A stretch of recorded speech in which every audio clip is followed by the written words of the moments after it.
Hello నమస్తే people, welcome back to my channel Shweta's world.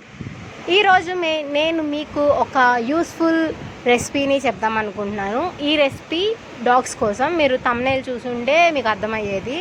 ఈ recipe నేను డాగ్స్ కోసం చెప్తున్నాను అనమాట. దీంట్లో నేను తీసుకున్న వెజిటేబుల్స్ బెండకాయ, క్యారెట్ అండ్ సొరకాయ. వీటిల్లో కొంచెం పసుపు వేసి వాటర్ వేసి మనం బాయిల్ చేసుకోవాలన్నమాట. కొంచెం ఆయిల్ కూడా వేసుకోవాలి. ఆయిల్ వేసిన క్లిప్ మిస్ అయింది అండ్ బాయిల్ చేసుకున్న క్లిప్ కూడా మిస్ అయ్యింది. సో మీరు బాయిల్ కూడా చేసుకోవాలి. అవి ఎలా అవ్వాలంటే మెత్తగా అవ్వాలి. ఒకవేళ మీ పెట్స్ కనుక వెజిటేబుల్స్ బాగానే తింటాయి, పర్లేదు అనుకుంటే కనుక మీరు స్మాష్ చేయనక్కర్లేదు. ఒకవేళ అవి తినట్లేదు అనుకుంటే కనుక వెజిటేబుల్స్ బాయిల్ అయిన తర్వాత మీరు వాటిని మిక్సీ అయినా చేయండి, లేదంటే గరిటతో లైట్గా స్మాష్ అయినా చేయండి. అండ్ తర్వాత ఒక బౌల్లో వాటర్ తీసుకొని పొయ్యి మీద పెట్టుకొని దాన్ని మరగనియాలి.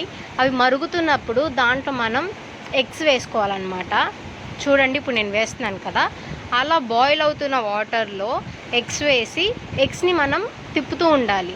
అలా తిప్పుతూ ఉండడం వల్ల ఆ ఎగ్ అనేది లోపలంతా స్ప్రెడ్ అయ్యి మనకి మంచిగా వస్తుంది అన్నమాట.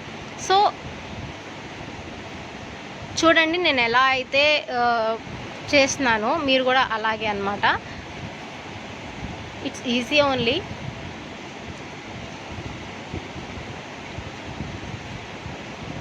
ఇలాగైతే ఏమైందంటే మనకి సూప్ ఫామ్లో అవుతుంది అనమాట.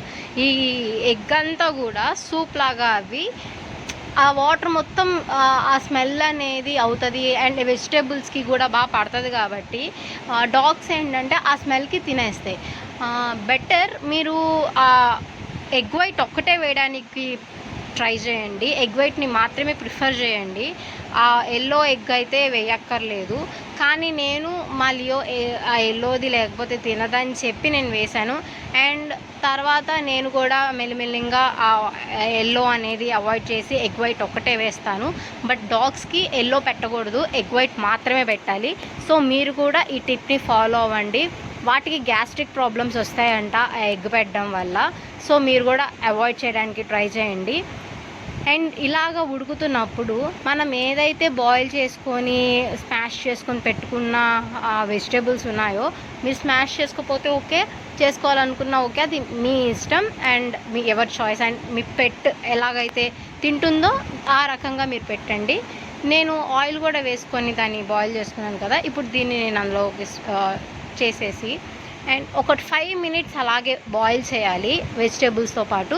అప్పుడు ఈ వెజిటేబుల్స్లో ఉన్న ఆ రసం అదంతా కూడా ఎగ్స్కి పట్టి ఫుల్గా మంచిగా బాయిల్ అవుతుందన్నమాట. దాని తర్వాత దీన్ని మనం మన డాగ్స్కి రైస్లో కానీ లేదా డైరెక్ట్గా ఇలా కూడా ఇచ్చిన సూప్ లాగా తాగేస్తాయి. లేదనుకుంటే రైస్లో కలిపి పెడితే అండ్ ఎమ్మీగా ఉంటుంది. వాటికి అవి చాలా ఇష్టంగా తింటాయి అన్నమాట. సో ఎందుకంటే ఆ వెజిటేబుల్స్లోకి ఆ ఎగ్ అనేది వెళ్తుంది. సో వెజిటేబుల్స్ కూడా ఆ ఎగ్ స్మెల్ వస్తాయి కాబట్టి అవి అవాయిడ్ చేయడానికి వీలుండదు అనమాట. సో ఇది సూప్ ఫామ్లో ఉంటుంది కాబట్టి అది తిన్న వెంటనే కూడా ఈజీగా డైజెస్ట్ అవుతుంది. మోషన్ కూడా ఫ్రీగా అవుతుంది అనమాట. సో ఒకసారి మీరు ట్రై చేసి చూడండి. మీ డాగ్స్కి ఇది చాలా హెల్ప్ అవుతుంది. నేనైతే రైస్లో వేసి పెట్టాను. మా వాడైతే వెజిటేబుల్స్ తినట్లేదు. చిన్నప్పటి నుంచి మేము అలవాటు చేయలేదు. ఎప్పుడు ఎగ్తోనూ కర్డ్తోనూ పెట్టేవాళ్ళం కాబట్టి ఇప్పుడు ఈ మధ్యన మాత్రమే నేను స్టార్ట్ చేశాను. నాకు హెల్ప్ఫుల్ అయింది కాబట్టి మీకు హెల్ప్ఫుల్ అవుతుందని చెప్పి నేను ఈ వీడియో చేశాను అనమాట. సో మీకు కనుక నా వీడియో నచ్చితే please do like, share and subscribe. మా లియో అయితే చాలా ఇష్టంగా తిన్నాడు. మీకు ఇంకా ఇలాంటి ఇంట్రెస్టింగ్ వీడియోస్ కోసం కమెంట్ సెక్షన్లో కమెంట్ చేయండి. మీకోసం ఇంకా మంచి వీడియోస్ పెడతాను. Thank you so much. Bye all.